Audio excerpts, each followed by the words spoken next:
Aguascalientes, las demoliciones rara vez revelan algo más inquietante que tuberías viejas o paredes agrietadas. Pero aquella mañana, cuando los trabajadores derribaron la última sección de una casona abandonada, se encontraron con una puerta sellada detrás de una pared falsa. No estaba en los planos, no figuraba en ningún registro, y aún así allí estaba, en una entrada estrecha, cubierta de polvo centenario, que conducía a un ático que nadie había pisado en casi un siglo. Lo que los trabajadores encontraron ese día. Nadie en Aguascalientes estuvo preparado para verlo dentro. La luz apenas alcanzaba a cortar la oscuridad espesa. El aire olía a humedad, a madera podrida y a algo más difícil de describir, a una especie de silencio atrapado, como si aquel cuarto hubiera estado conteniendo un grito durante décadas. En el centro se hallaba una cama de hierro oxidado, inclinada hacia un lado como si hubiera soportado demasiados inviernos. A su alrededor, correas de cuero endurecido colgaban de los barrotes. Y sobre el suelo, dispersas como si hubieran sido arrojadas en un último intento de ser encontradas, descansaban decenas de cartas amarillentas. De inmediato surgió un nombre que muchos habían escuchado pero pocos se atrevían a repetir. La Prisienia de Delati. Una leyenda urbana que la mayoría descartaba como superstición, un cuento para asustar a los niños. Sin embargo, aquel cuarto demostraba que algo o alguien había sido realmente ocultado allí. ¿Habías escuchado esta leyenda antes? Del siglo XX, Aguascalientes no era la ciudad tranquila y ordenada que muchos conocen hoy. Era un lugar donde la tradición gobernaba cada aspecto de la vida cotidiana, desde la manera de vestir hasta la forma correcta de mirar a un desconocido. En la Kale, el peso de la religión se sentía en cada conversación, en cada decisión familiar, en cada rumor que corría de casa en casa. Las familias respetables vivían obsesionadas con la idea del honor. A una reputación inmaculada podía abrir puertas, pero una sola mancha real o inventada era capaz de destruir generaciones enteras. Mientras el mundo cambiaba, algunas familias estaban dispuestas a todo, incluso a encerrar a su propia sangre. En aquel tiempo, las estructuras sociales eran rígidas. El padre era la autoridad absoluta, la madre representaba la obediencia silenciosa, y los hijos existían para cumplir expectativas. No había espacio para la rebeldía, para los deseos propios, ni para cualquier comportamiento que pudiera sugerir una desviación del papel asignado por nacimiento. En público, todo era decoro y compostura. En privado, muchas casas ocultaban secretos que nunca se mencionaban en voz alta. La fachada de virtud servía como un muro que protegía las apariencias, pero también como un disfraz que permitía abusos, castigos y crueldades imposibles de cuestionar. Aguascalientes proyectaba hacia el exterior una imagen de serenidad, de progreso moderado, de familias unidas bajo valores tradicionales. Sin embargo, esa calma aparente escondía tensiones profundas en disputas por herencias, matrimonios forzados, hijos enviados lejos para evitar escándalos y mujeres castigadas por desafiar normas que nadie se atrevía a cuestionar públicamente. Detrás de puertas cerradas, la moralidad que se presumía en misa o en reuniones sociales podía transformarse en un mecanismo de control implacable. Fue en este ambiente que nació la historia de la casa que nos ocupa. Una familia respetada, admirada, casi intocable, vivía allí. Nadie sospechaba que dentro de esas paredes, tras cortinas bordadas y retratos solemnes, se gestaba uno de los secretos más oscuros que Aguascalientes guardaría por un siglo. Y es hacia ese hogar aparentemente perfecto, donde debemos mirar ahora. En el corazón de esta historia se encontraba una familia que todos admiraban públicamente. Eran dueños de comercios, tierras y un apellido que abría puertas sin necesidad de explicaciones. En misa ocupaban los primeros lugares, y sus donaciones reforzaban su imagen de virtud incuestionable. Para los vecinos representaban disciplina, fe y orden. Nadie sospechaba que tras esa fachada perfecta existía un mundo gobernado por miedo y silencio. El patriarca era un hombre rígido, autoritario, respetado y temido por igual. Su palabra era ley, y cualquier desacuerdo se castigaba con humillaciones o aislamiento. Creía que el honor familiar valía más que los deseos o sufrimientos individuales. Para él, la moral debía imponerse sin contemplaciones. Dentro de la casa, su presencia era una sombra que vigilaba cada gesto. La madre era el reflejo de una obediencia aprendida desde niña. Había renunciado a su voz para mantener la armonía aparente del hogar. Sonreía en público, vallaba la mirada en privado y evitaba intervenir en los conflictos que estallaban entre su esposo y los hijos, aunque intuía que algo grave se gestaba. Eligió callar por miedo a provocar consecuencias irreparables en la hija mayor. Sin embargo, rompía ese molde. Tenía una voluntad fuerte, una mente curiosa y una tendencia peligrosa a desafiar órdenes que consideraba injustas. No aceptaba la idea de vivir sometida a expectativas ajenas. Su carácter, lejos de celebrarse, fue etiquetado como un defecto que amenazaba la reputación familiar. En reuniones privadas comenzaron a referirse a ella como el problema, un título que marcaría su destino Los rumores surgieron cuando la joven dejó de aparecer en eventos sociales. La familia ofreció explicaciones vagas en enfermedades, viajes repentinos, retiros espirituales, pero nada encajaba. El choque llegó cuando los registros de la parroquia mostraron una ausencia imposible de ignorar. El nombre de la joven había sido eliminado, sin acta, sin rastro, sin despedida, como si jamás hubiera existido. ¿Qué creen que puede llevar a una familia a ocultar a su propio hijo? ¿Qué secreto puede justificar borrar a una joven completa de la memoria oficial? Las respuestas están entrelazadas con la obsesión por preservar un apellido, controlar un destino y ocultar una verdad que, de revelarse, habría destruido por completo la imagen que tanto defendían. Y aunque muchos intentaron justificar el silencio, la realidad era más perturbadora de lo que admitían. Dentro de aquella casa las decisiones no se tomaban por amor, sino por control y miedo. La desaparición de la joven no fue un accidente social, sino un acto deliberado diseñado para proteger un prestigio construido sobre mentiras. El eco de ese secreto sobrevivió generaciones, pero solo ahora comenzamos a comprender la magnitud del horror que realmente ocultaban. Aguascalientes nunca olvidó aquel silencio oculto antes de convertirse en un fantasma encerrado entre maderas viejas y aire estancado. Ella era una joven vibrante, inteligente y demasiado consciente de sí misma para encajar en el molde que su familia intentaba imponerle. Leía a escondidas, escribía en cuadernos que ocultaba bajo el colchón y preguntaba cosas que los adultos consideraban peligrosas para una señorita decente. Su espíritu inquieto la hacía destacar. Y en una época donde la obediencia era un requisito para sobrevivir, ella representaba una amenaza silenciosa para la reputación de los suyos.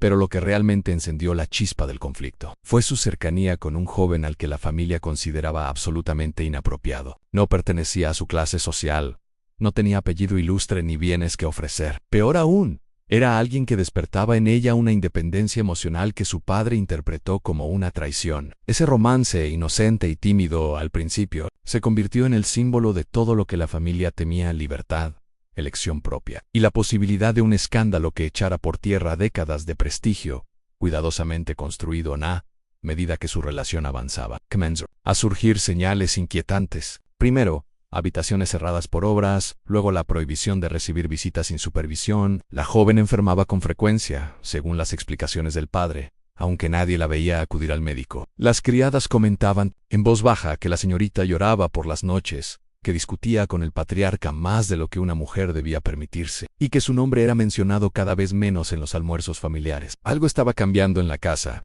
y todos lo sabían, pero nadie tenía permiso para preguntar.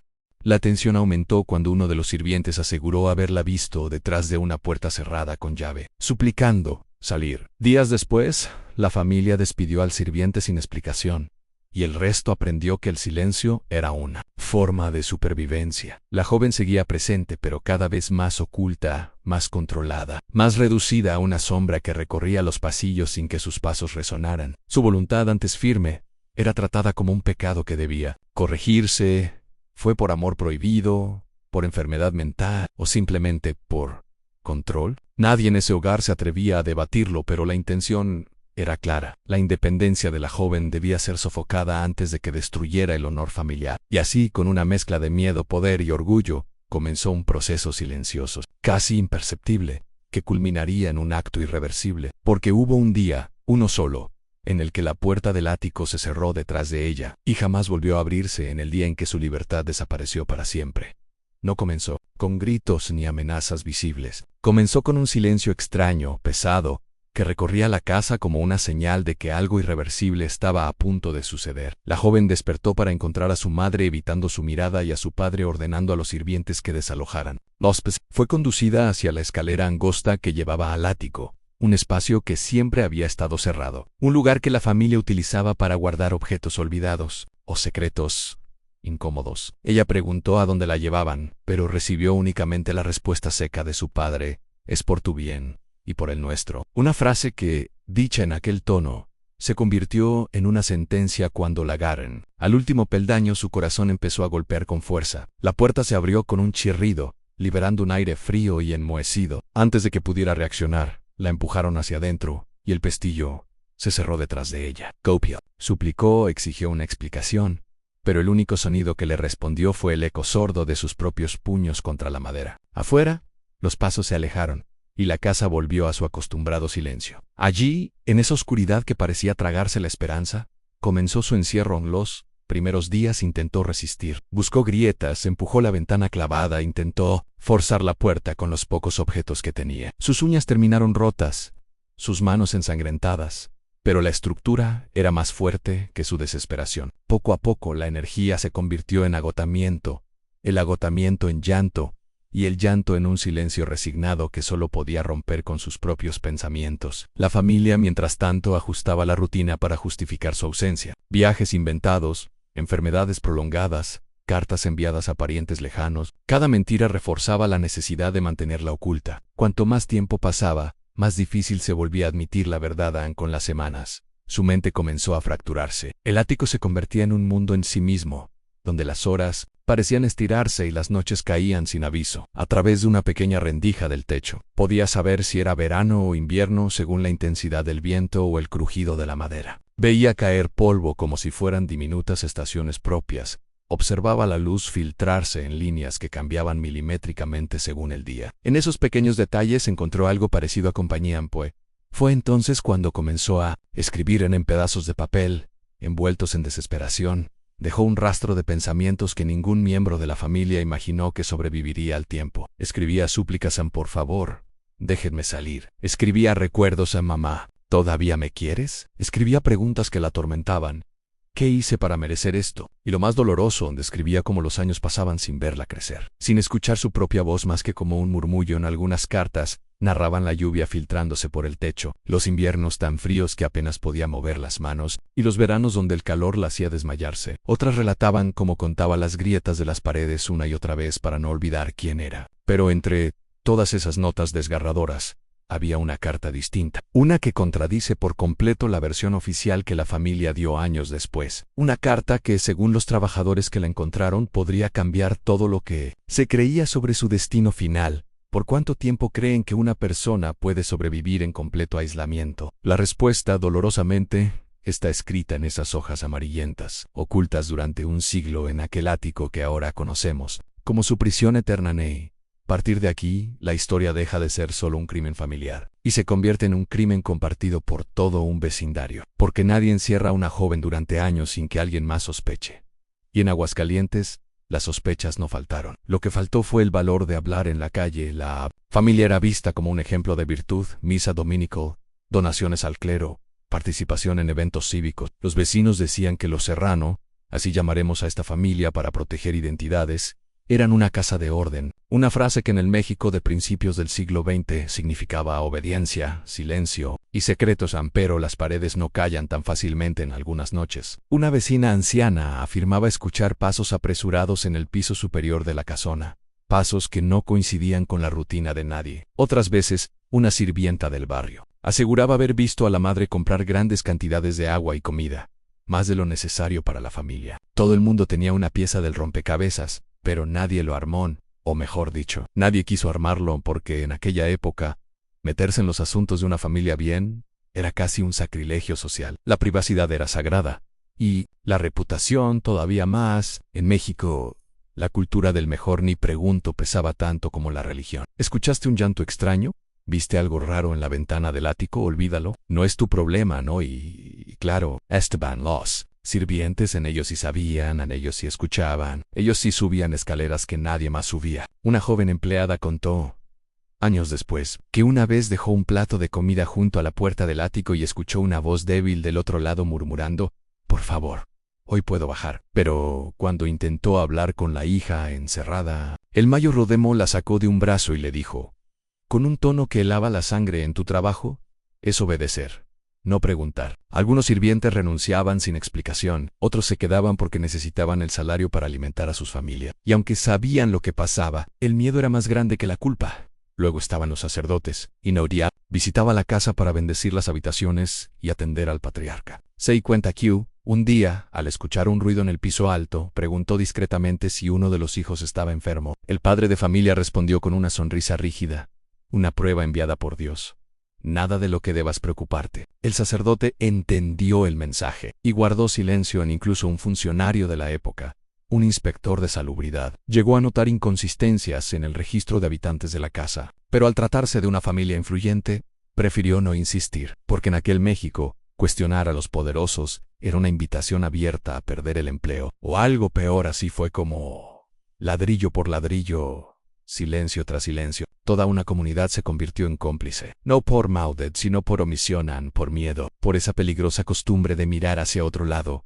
Pero algo cambió. Alguien, finalmente, se atrevió a romper esa cadena de silencio. Alguien habló, y su voz sería la primera grieta en un secreto que llevaba décadas oculto en la historia. Dio un giro inesperado el día que un pariente lejano, primo de la madre, llegó de visita desde Guadalajara. Su nombre era Don Emilio, un hombre observador, culto, acostumbrado a ver más allá de las apariencias. Nadie imaginaba que sería él quien pondría en riesgo todo el pacto de silencio que la familia había construido durante años antes del primer día. Emilio notó cosas. Un olor a encierro en la escalera principal, un candado antiguo en una puerta que supuestamente no llevaba nada, una bandeja con restos de comida que un sirviente retiró con demasiada prisa, y sobre todo, la actitud nerviosa de la madre. Cada vez que Emilio subía al segundo piso, la sospecha se convirtió en alarma cuando, una noche, escuchó claramente un golpe suave, como si alguien hubiera dejado caer una taza o una botella en el piso de arriba. Después, un susurro, audible pero suficiente para congelarle la sangre. ¿Hay alguien más viviendo aquí?, preguntó, tratando de disimularlo como curiosidad. El padre respondió con una firmeza casi ensayada: asuntos familiares, no te incumbe, y ahí comenzó la tensión. Emilio decidió actuar. Una tarde, aprovechando que los padres habían salido, subió silenciosamente las escaleras, guiado por ese instinto que te grita que algo no está bien. Se acercó a la puerta del ático. Puso la mano sobre el candado, y justo en ese instante escuchó un susurro desesperado desde adentro. «Hola, ¿quién está ahí?». El mundo se le vino encima. La voz era femenina, débil, resignada, viva. Emilio retrocedió, y en ese mismo segundo apareció el mayordomo, con el rostro desencajado. «Esa área está prohibida, señor». «¿Quién está ahí adentro?», exigió saber Emilio. «Nadie que deba preocuparte». «Hey, ¿una persona encerrada ahí?». «Baje las escaleras». Ahora Emilio bajó, pero no se detuvo ahí. En la sala, encaró directamente al padre cuando éste regresó. «¿A quién tienen encerrado en el ático?». «Mide tus palabras», respondió el hombre, acercándose lentamente.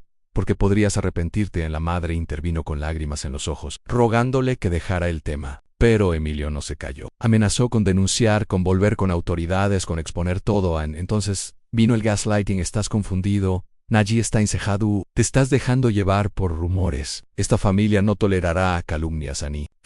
«La amenaza directa. Si sigues insistiendo», dijo el patriarca, «te vas a quedar sin familia y sin trabajo. ¿Entendido?». Emilio se enfrentó a una decisión imposible: en actuar y poner en riesgo su propia seguridad, o alejarse y cargar con la culpa. Al final no tuvo el valor. O quizás sí lo tuvo, pero el miedo era más fuerte. Se fue de la casa con el corazón destrozado, jurando que volvería, pero nunca lo hizo. Su intento fracasó, pero dejó algo atrás. El silencio que había rodeado a la joven durante décadas alcanzó su punto culminante una fría tarde de invierno. Nadie escuchó un grito final. Ningún suspiro se escapó de aquella habitación que había sido su mundo entero. Solo quedó el eco del tiempo acumulado, los años marcando cada rendija del techo, cada grieta en las paredes, cada tablón que crujía bajo el peso de un encierro sin testigos.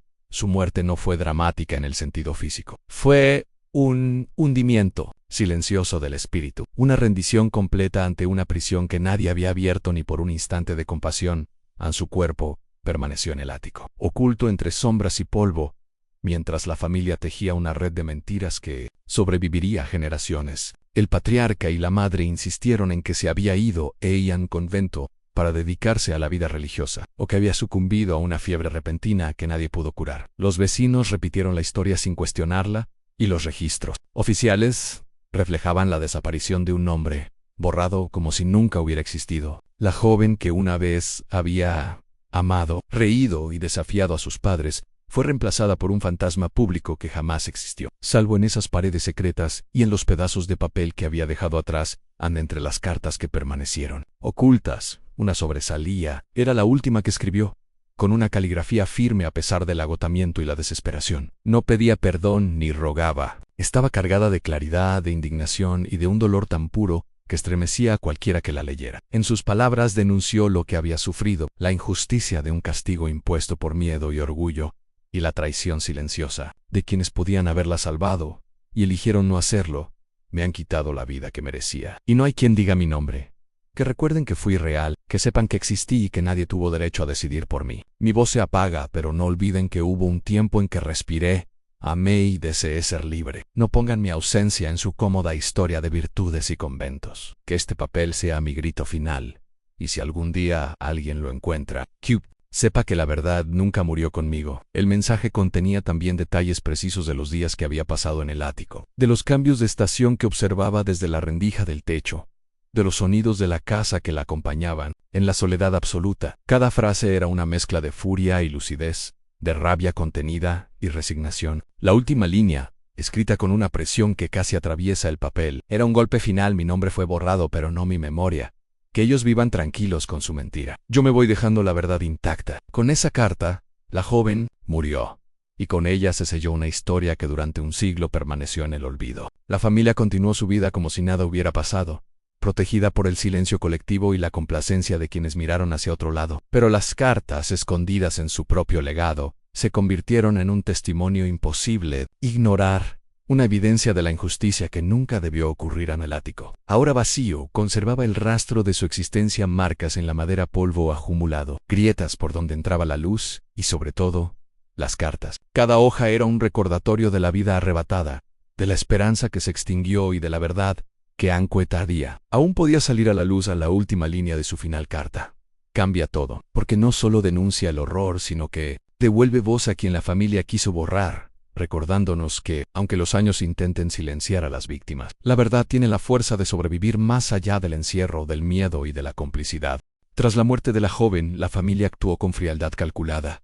No bastaba con mantenerla encerrada. Era necesario borrar toda evidencia de que alguna vez había existido. Algunos miembros se alejaron de Aguascalientes, buscando comenzar de nuevo en ciudades donde nadie conociera su apellido, donde los secretos pudieran permanecer enterrados bajo el polvo del tiempo. Otros destruyeron documentos en cartas, registros de parroquia, fotografías. Cada pedazo de papel era un testigo potencial que debía desaparecer, y con cada ceniza que volaba por la chimenea, también se consumía la memoria de la joven. En los años transcurrieron, y los sobrevivientes se convirtieron en figuras respetadas, incluso admiradas. La historia que habían creado una hija desaparecida, que había ingresado a un convento, o había muerto de fiebre, se repitió tanto que la propia familia empezó a olvidar los detalles verdaderos, reemplazando la memoria con la mentira convenientemente aceptada. El pueblo, ajeno y confiado, dejó de cuestionar lo que no podía comprender, y así el silencio se consolidó como tradición en la casa original. También cambió de manos varias veces. Cada propietario notaba la puerta cerrada del ático, el candado oxidado y la curiosidad que despertaba, pero nunca lo suficiente como para abrirlo. El temor a lo desconocido, el respeto por la propiedad privada y la persistencia del mito hicieron que el espacio permaneciera intocable. Con el tiempo, el ático se convirtió en leyenda urbana, la habitación donde la familia Serrano escondía secretos. Contaban los niños que jugaban cerca, siempre con un toque de terror y fascinación. Así, durante décadas, la verdad permaneció oculta entre folclore y rumor, un eco silencioso que desafiaba la memoria colectiva. La joven se convirtió en sombra y leyenda, un símbolo de injusticia invisibilizada, mientras su existencia real se borraba de registros y conversaciones. Nadie confirmaba nada y la historia quedó atrapada entre lo que era sabido y lo que se negaba, hasta que los años transformaron el secreto en un misterio casi mítico. Pero ningún encubrimiento dura para siempre, porque las paredes recuerdan, las cartas sobreviven, y la curiosidad humana siempre encuentra grietas por donde filtrarse. Hoy, siglos después, el ático que una vez fue prisión vuelve a hablar, y lo que estaba oculto durante generaciones finalmente sale a la luz décadas después. El ático que había sido prisión y silencio comenzó a revelar su historia durante la demolición de la antigua casona en Aguascalientes. Los trabajadores encontraron la puerta cerrada con un candado oxidado, y al abrirlo, descubrieron un mundo congelado en el tiempo, polvo acumulado, muebles corroídos por la humedad, y sobre todo, una pila de cartas amarillentas que aguardaban ser leídas. La emoción que recorrió a quienes estaban presentes fue mezcla de asombro y estremecimiento. Lo que hasta entonces había sido leyenda urbana se materializaba ante sus ojos tan pronto. Historiadores y periodistas locales comenzaron a investigar. Revisaron planos antiguos de la casa, cotejaron registros parroquiales, y escucharon historias orales de vecinos y familiares que, entre susurros y recuerdos confusos, Habían sabido algo, pero nunca se habían atrevido a decirlo en voz alta. Cada carta, cada trazo en los papeles, cada detalle del ático ofrecía pistas que tejían un relato mucho más oscuro de lo que cualquier mito había contado. El rompecabezas que había permanecido oculto durante casi un siglo empezó a encajar. Revelando la magnitud del encierro y del silencio colectivo que lo permitió, la reacción de la comunidad fue intensa. Algunos sintieron culpa y vergüenza al recordar cómo miraron hacia otro lado. Otros negaron la evidencia, incapaces de aceptar que la realidad había sido tan terrible. Entre el asombro y la incredulidad surgió un sentimiento común. La historia que habían ignorado o convertido en leyenda finalmente exigía reconocimiento, y mientras las cartas eran publicadas y los relatos reconstruidos, quedó la pregunta que resuena hasta hoy: ¿crees que la verdad debería salir completa, aunque destruya el legado de una familia entera? Porque, como en tantas historias de secretos familiares y silencios colectivos, la revelación puede ser tan liberadora como devastadora. La historia de la chica del ático no es solo un relato de horror o injusticia, es un espejo que refleja cuánto valoramos la apariencia sobre la verdad, cuánto miedo tenemos de lo que desafía nuestras normas y cómo, a veces, la familia se convierte en cárcel tanto literal como simbólica. ¿Cuántas veces a lo largo de la historia alguien ha sido silenciado, escondido o borrado simplemente por no encajar en la idea de perfección de sus seres más cercanos? El caso de Aguascalientes nos recuerda que el poder familiar puede ser tan destructivo como invisible, y que el honor y la reputación han sido, históricamente, armas capaces de sofocar vidas enteras. La vergüenza y el control se imponen silenciosamente, mientras la sociedad mira hacia otro lado, consentidora en su propio miedo. La joven del ático representa no solo la víctima de un encierro físico, sino también de un silencio colectivo, que la dejó sola contra un mundo que debía protegerla. Sin embargo, las cartas que sobrevivieron, los restos del ático y los testimonios tardíos solo nos cuentan parte de la verdad. Quedan vacíos, espacios que nunca podrán llenarse, preguntas que quizá nunca tengan respuesta. ¿Qué pensaba la familia en sus momentos más íntimos? ¿Qué otros secretos fueron enterrados junto con ella? Cada lector, cada espectador se enfrenta a esos silencios y a la incómoda certeza de que, probablemente, existen muchas historias similares que nunca conoceremos. Por eso esta historia también es una invitación a cuestionar, a reflexionar y a no aceptar las apariencias como verdades absolutas. A mirar de cerca, a preguntar, a no callar. ¿Conoces alguna historia de injusticia escondida en tu familia o comunidad? Compártela en los comentarios, teoriza, reflexiona, porque al final sacar a la luz lo que ha sido silenciado es un acto de justicia y aprendizaje para todos. Gracias por acompañarnos en este viaje al ático olvidado de Aguascalientes, donde el silencio y la mentira se entrelazaron durante un siglo. La historia de la chica del ático nos recuerda que detrás de las fachadas respetables pueden esconderse secretos inimaginables, y que la verdad, por dolorosa que sea, siempre merece ser conocida. Esperamos que este relato haya dejado una huella, que haya despertado preguntas y reflexiones sobre poder, silencio y justicia. Si te impactó esta historia y quieres descubrir más secretos ocultos, más relatos de injusticias enterradas y misterios que desafían el tiempo, suscríbete ahora y activa la campana de notificaciones. Cada historia que compartimos está pensada para mantenerte al borde de la incredulidad, para explorar lo macabro y lo humano, y para iluminar los rincones más oscuros de la historia que muchos prefieren olvidar. Recuerda, la historia no termina. Aquí en Aguascalientes, esta no es la única casa con secretos, y la siguiente historia es aún más oscura, más inquietante, y está esperando a ser descubierta. No querrás perdértela. Suscríbete, comparte y comenta tus teorías o historias similares, porque cada voz que se suma ayuda a sacar a la luz aquello que ha permanecido demasiado tiempo en las sombras. Te comenzó a fracturarse. El ático se convertía en un mundo en sí mismo, donde las horas parecían estirarse y las noches caían sin aviso. A través de una pequeña rendija del techo, podías saber si era verano o invierno según la intensidad del viento o el crujido de la madera. Veía caer polvo como si fueran diminutas estaciones propias. Observaba la luz filtrarse en líneas que cambiaban milimétricamente según el día. En esos pequeños detalles encontró algo parecido a Compañía-Ampue. Fue entonces cuando comenzó a escribir en pedazos de papel, envueltos en desesperación. Dejó un rastro de pensamientos que ningún miembro de la familia imaginó que sobreviviría al tiempo. Escribía súplicas a por favor, déjenme salir. Escribía recuerdos a mamá. ¿Todavía me quieres? Escribía preguntas que la atormentaban.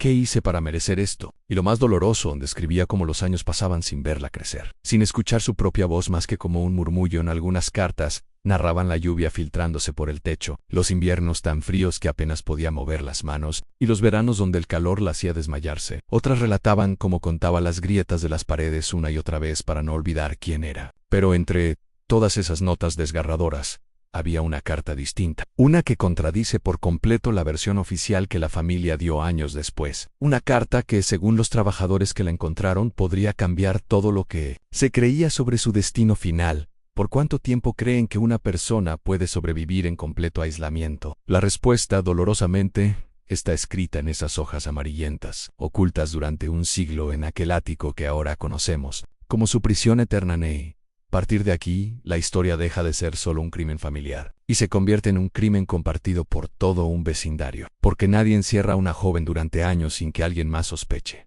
Y en Aguascalientes, las sospechas no faltaron. Lo que faltó fue el valor de hablar en la calle. La familia era vista como un ejemplo de virtud, misa dominical, donaciones al clero, participación en eventos cívicos. Los vecinos decían que los Serrano, así llamaremos a esta familia para proteger identidades, eran una casa de orden, una frase que en el México de principios del siglo XX significaba obediencia, silencio y secretos. Pero las paredes no callan tan fácilmente en algunas noches. Una vecina anciana afirmaba escuchar pasos apresurados en el piso superior de la casona, pasos que no coincidían con la rutina de nadie. Otras veces, una sirvienta del barrio aseguraba haber visto a la madre comprar grandes cantidades de agua y comida, más de lo necesario para la familia. Todo el mundo tenía una pieza del rompecabezas, pero nadie lo armó, o mejor dicho, nadie quiso armarlo porque en aquella época, meterse en los asuntos de una familia bien era casi un sacrilegio social. La privacidad era sagrada, y la reputación todavía más. En México,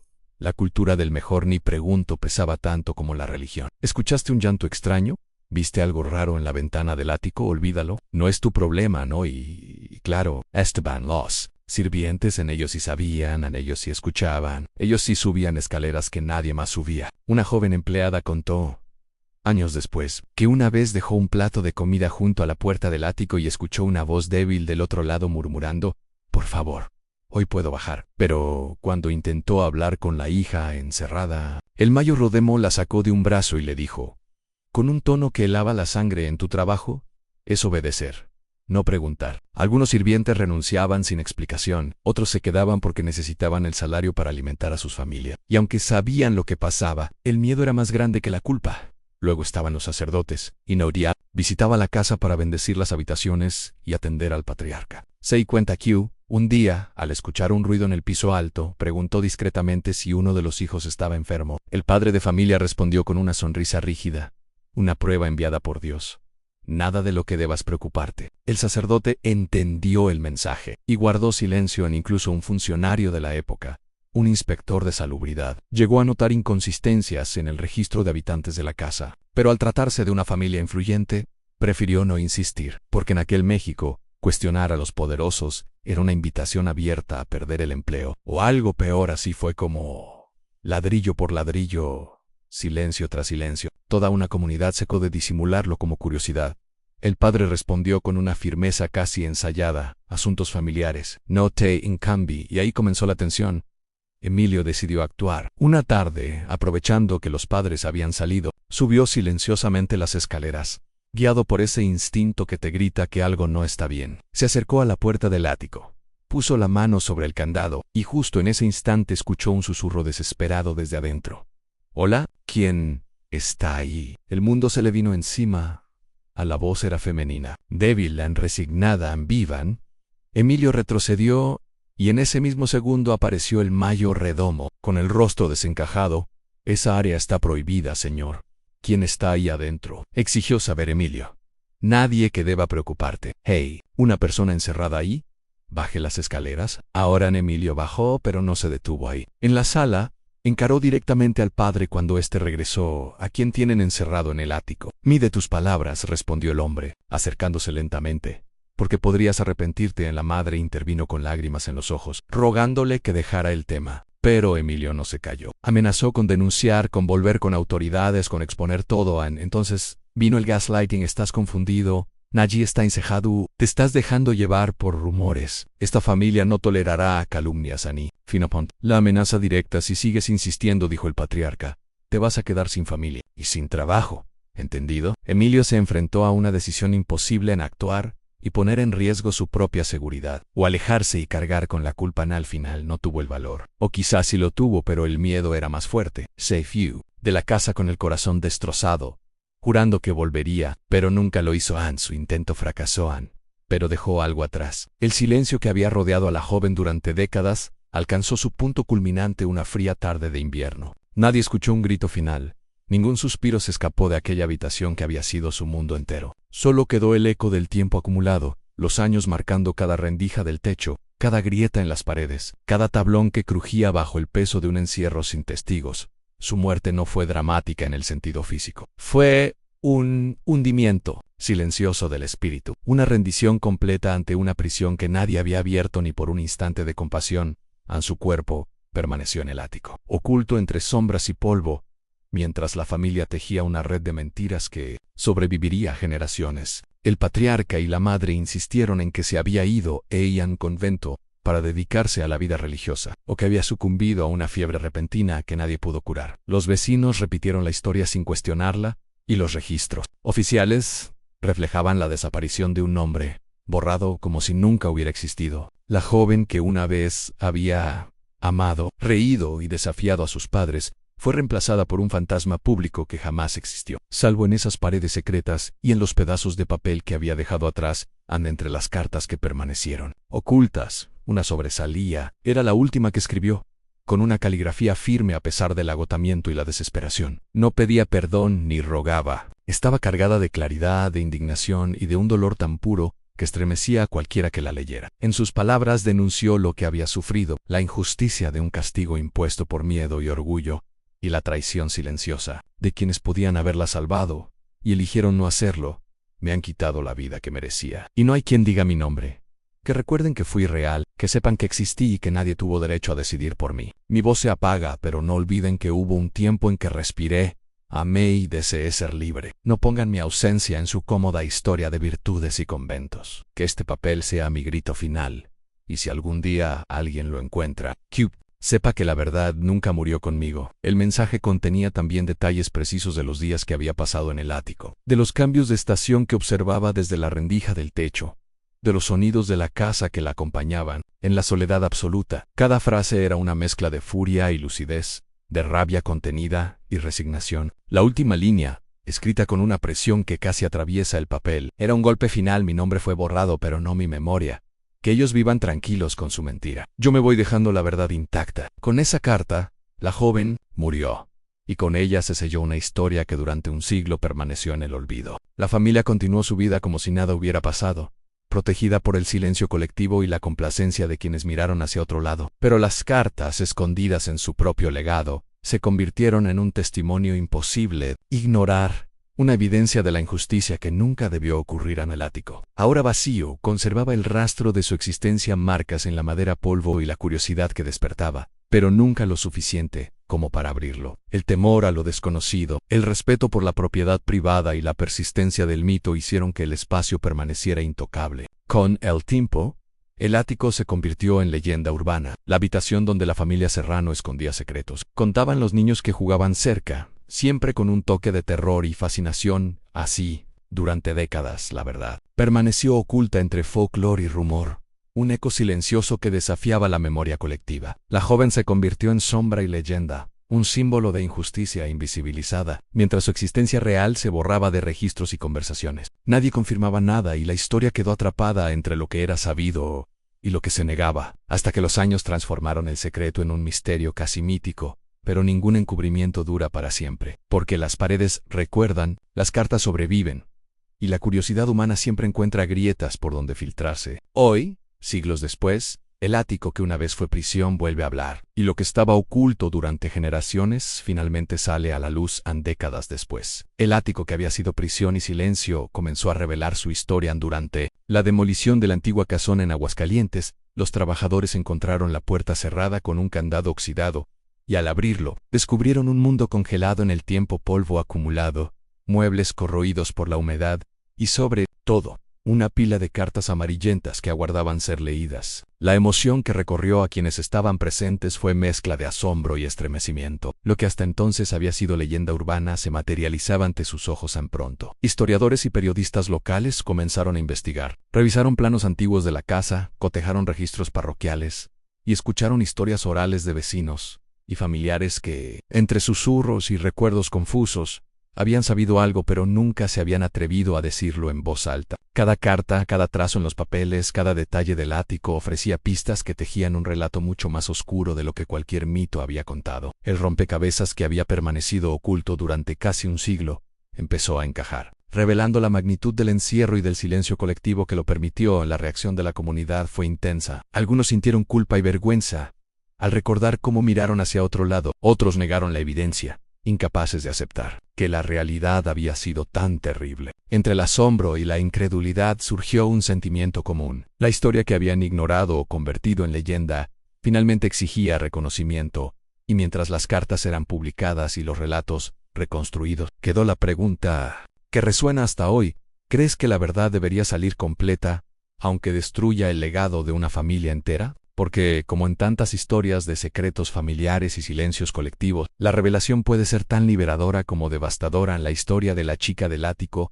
no es solo un relato de horror o injusticia, es un espejo que refleja cuánto valoramos la apariencia sobre la verdad, cuánto miedo tenemos de lo que desafía nuestras normas y cómo, a veces, la familia se convierte en cárcel tanto literal como simbólica. ¿Cuántas veces a lo largo de la historia alguien ha sido silenciado, escondido o borrado simplemente por no encajar en la idea de perfección de sus seres más cercanos? El caso de Aguascalientes nos recuerda que el poder familiar puede ser tan destructivo como invisible, y que el honor y la reputación han sido, históricamente, armas capaces de sofocar vidas enteras. La vergüenza y el control se imponen silenciosamente, mientras la sociedad mira hacia otro lado, consentidora en su propio miedo. La joven del ático representa no solo la víctima de un encierro físico, sino también de un silencio colectivo, que la dejó sola contra un mundo que debía protegerla.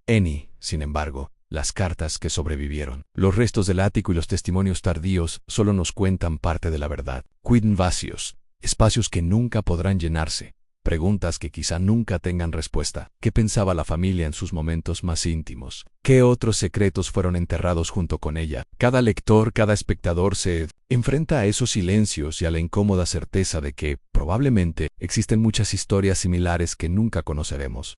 Por eso esta historia también es una invitación a cuestionar, a reflexionar y a no aceptar las apariencias como verdades absolutas. A mirar de cerca, a preguntar, a no callar. ¿Conoces alguna historia de injusticia escondida en tu familia o comunidad? Compártela en los comentarios, teoriza, reflexiona, porque al final sacar a la luz lo que ha sido silenciado es un acto de justicia y aprendizaje para todos.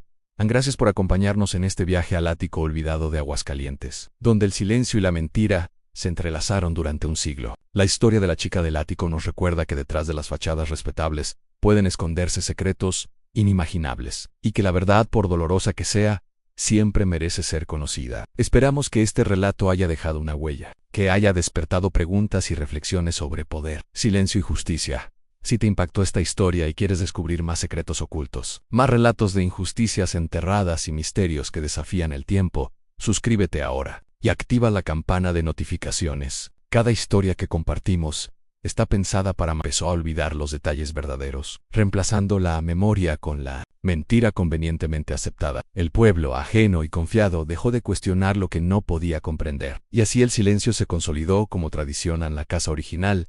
También cambió de manos varias veces. Cada propietario notaba la puerta cerrada del ático, el candado oxidado y la curiosidad que despertaba, pero nunca lo suficiente como para abrirlo. El temor a lo desconocido, el respeto por la propiedad privada y la persistencia del mito hicieron que el espacio permaneciera intocable. Con el tiempo, el ático se convirtió en leyenda urbana, la habitación donde la familia Serrano escondía secretos. Contaban los niños que jugaban cerca, siempre con un toque de terror y fascinación. Así, durante décadas, la verdad permaneció oculta entre folclore y rumor, un eco silencioso que desafiaba la memoria colectiva. La joven se convirtió en sombra y leyenda, un símbolo de injusticia invisibilizada, mientras su existencia real se borraba de registros y conversaciones. Nadie confirmaba nada y la historia quedó atrapada entre lo que era sabido y lo que se negaba, hasta que los años transformaron el secreto en un misterio casi mítico. Pero ningún encubrimiento dura para siempre, porque las paredes recuerdan, las cartas sobreviven,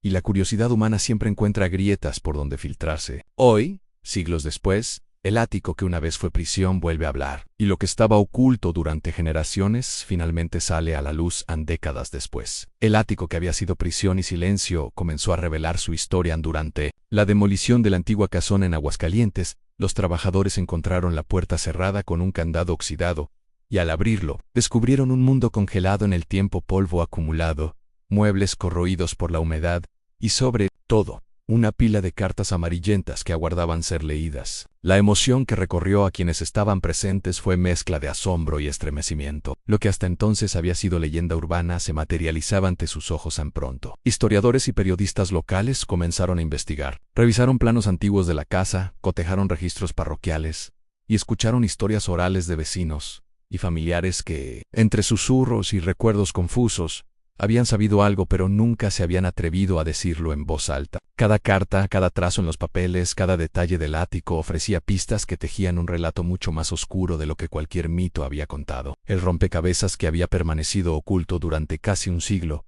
empezó a encajar, revelando la magnitud del encierro y del silencio colectivo que lo permitió. La reacción de la comunidad fue intensa. Algunos sintieron culpa y vergüenza al recordar cómo miraron hacia otro lado. Otros negaron la evidencia, incapaces de aceptar que la realidad había sido tan terrible. Entre el asombro y la incredulidad surgió un sentimiento común. La historia que habían ignorado o convertido en leyenda finalmente exigía reconocimiento, y mientras las cartas eran publicadas y los relatos reconstruidos, quedó la pregunta que resuena hasta hoy: ¿crees que la verdad debería salir completa, aunque destruya el legado de una familia entera? Porque, como en tantas historias de secretos familiares y silencios colectivos, la revelación puede ser tan liberadora como devastadora. La historia de la chica del ático no es solo un relato de horror o injusticia, es un espejo que refleja cuánto valoramos la apariencia sobre la verdad, cuánto miedo tenemos de lo que desafía nuestras normas y cómo, a veces, la familia se convierte en cárcel tanto literal como simbólica. ¿Cuántas veces a lo largo de la historia alguien ha sido silenciado, escondido o borrado simplemente por no encajar en la idea de perfección de sus seres más cercanos? El caso de Aguascalientes nos recuerda que el poder familiar puede ser tan destructivo como invisible, y que el honor y la reputación han sido, históricamente, armas capaces de sofocar vidas enteras. La vergüenza y el control se imponen silenciosamente, mientras la sociedad mira hacia otro lado, consentidora en su propio miedo. La joven del ático representa no solo la víctima de un encierro físico, sino también de un silencio colectivo, que la dejó sola contra un mundo que debía protegerla. Sin embargo, las cartas que sobrevivieron, los restos del ático y los testimonios tardíos solo nos cuentan parte de la verdad. Quedan vacíos, espacios que nunca podrán llenarse, preguntas que quizá nunca tengan respuesta. ¿Qué pensaba la familia en sus momentos más íntimos? ¿Qué otros secretos fueron enterrados junto con ella? Cada lector, cada espectador se enfrenta a esos silencios y a la incómoda certeza de que, probablemente, existen muchas historias similares que nunca conoceremos. Por eso esta historia también es una invitación a cuestionar, a reflexionar y a no aceptar las apariencias como verdades absolutas. A mirar de cerca, a preguntar, a no callar. ¿Conoces alguna historia de injusticia escondida en tu familia o comunidad? Compártela en los comentarios, teoriza, reflexiona, porque al final sacar a la luz lo que ha sido silenciado es un acto de justicia y aprendizaje para todos. Gracias por acompañarnos en este viaje al ático olvidado de Aguascalientes, donde el silencio y la mentira se entrelazaron durante un siglo. La historia de la chica del ático nos recuerda que detrás de las fachadas respetables pueden esconderse secretos inimaginables, y que la verdad, por dolorosa que sea, siempre merece ser conocida. Esperamos que este relato haya dejado una huella, que haya despertado preguntas y reflexiones sobre poder, silencio y justicia. Si te impactó esta historia y quieres descubrir más secretos ocultos, más relatos de injusticias enterradas y misterios que desafían el tiempo, suscríbete ahora y activa la campana de notificaciones. Cada historia que compartimos está pensada para mantenerte al borde de la incredulidad, para explorar lo macabro y lo humano, y para iluminar los rincones más oscuros de la historia que muchos prefieren olvidar.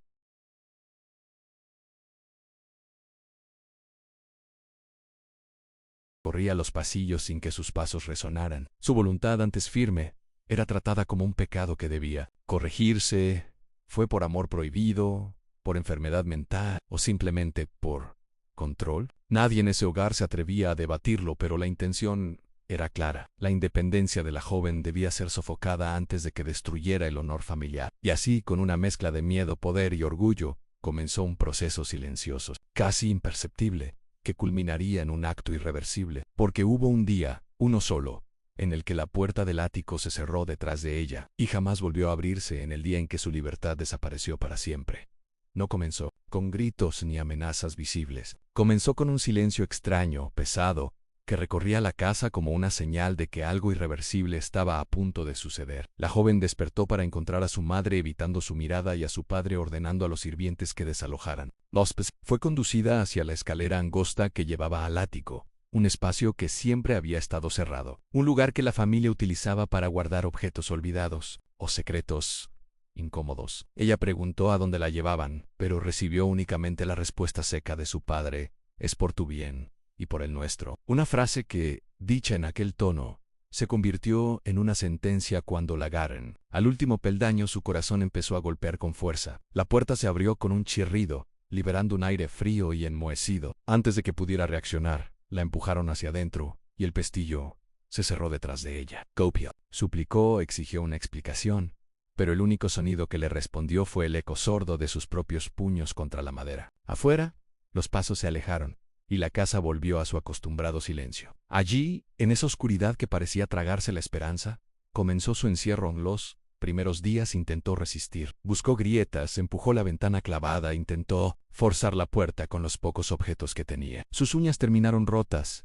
sus manos ensangrentadas, pero la estructura era más fuerte que su desesperación. Poco a poco la energía se convirtió en agotamiento, el agotamiento en llanto, y el llanto en un silencio resignado que solo podía romper con sus propios pensamientos. La familia, mientras tanto, ajustaba la rutina para justificar su ausencia. Viajes inventados, enfermedades prolongadas, cartas enviadas a parientes lejanos. Cada mentira reforzaba la necesidad de mantenerla oculta. Cuanto más tiempo pasaba, más difícil se volvía a admitir la verdad. Con las semanas, su mente comenzó a fracturarse. El ático se convertía en un mundo en sí mismo, donde las horas parecían estirarse y las noches caían sin aviso. A través de una pequeña rendija del techo, podía saber si era verano o invierno según la intensidad del viento o el crujido de la madera. Veía caer polvo como si fueran diminutas estaciones propias. Observaba la luz filtrarse en líneas que cambiaban milimétricamente según el día. En esos pequeños detalles encontró algo parecido a compañía Ampue.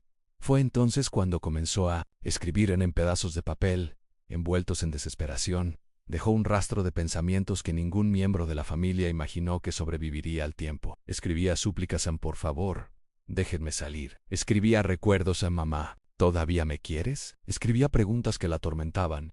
¿Qué hice para merecer esto? Y lo más doloroso, donde escribía cómo los años pasaban sin verla crecer, sin escuchar su propia voz más que como un murmullo. En algunas cartas narraban la lluvia filtrándose por el techo, los inviernos tan fríos que apenas podía mover las manos, y los veranos donde el calor la hacía desmayarse. Otras relataban cómo contaba las grietas de las paredes una y otra vez para no olvidar quién era. Pero entre todas esas notas desgarradoras, había una carta distinta, una que contradice por completo la versión oficial que la familia dio años después. Una carta que, según los trabajadores que la encontraron, podría cambiar todo lo que se creía sobre su destino final. ¿Por cuánto tiempo creen que una persona puede sobrevivir en completo aislamiento? La respuesta, dolorosamente, está escrita en esas hojas amarillentas, ocultas durante un siglo en aquel ático que ahora conocemos como su prisión eterna. A partir de aquí, la historia deja de ser solo un crimen familiar y se convierte en un crimen compartido por todo un vecindario, porque nadie encierra a una joven durante años sin que alguien más sospeche.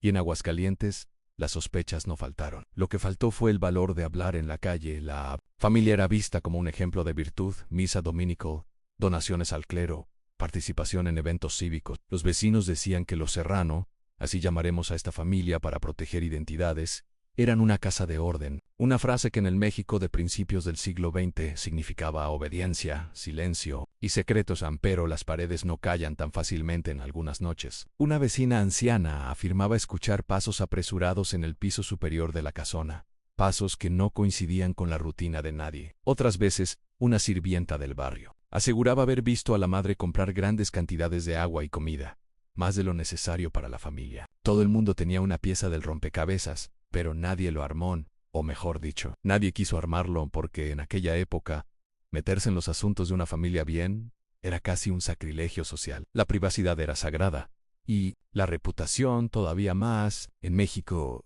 la cultura del mejor ni pregunto pesaba tanto como la religión. ¿Escuchaste un llanto extraño?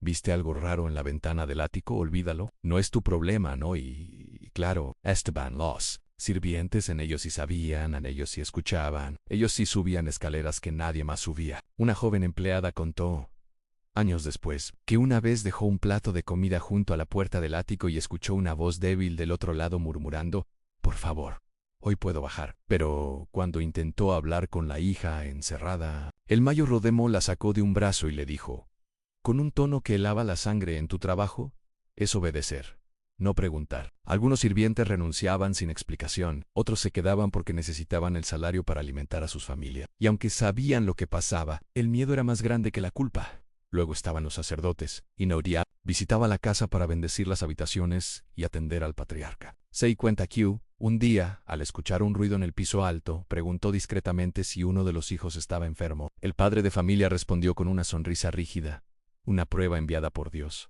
Nada de lo que debas preocuparte. El sacerdote entendió el mensaje y guardó silencio. Incluso un funcionario de la época, un inspector de salubridad, llegó a notar inconsistencias en el registro de habitantes de la casa. Pero al tratarse de una familia influyente, prefirió no insistir, porque en aquel México, cuestionar a los poderosos era una invitación abierta a perder el empleo. O algo peor. Así fue como, ladrillo por ladrillo, silencio tras silencio, toda una comunidad se convirtió en cómplice. No por maldad, sino por omisión, por miedo, por esa peligrosa costumbre de mirar hacia otro lado. Pero algo cambió. Alguien, finalmente, se atrevió a romper esa cadena de silencio. Alguien habló, y su voz sería la primera grieta en un secreto que llevaba décadas oculto.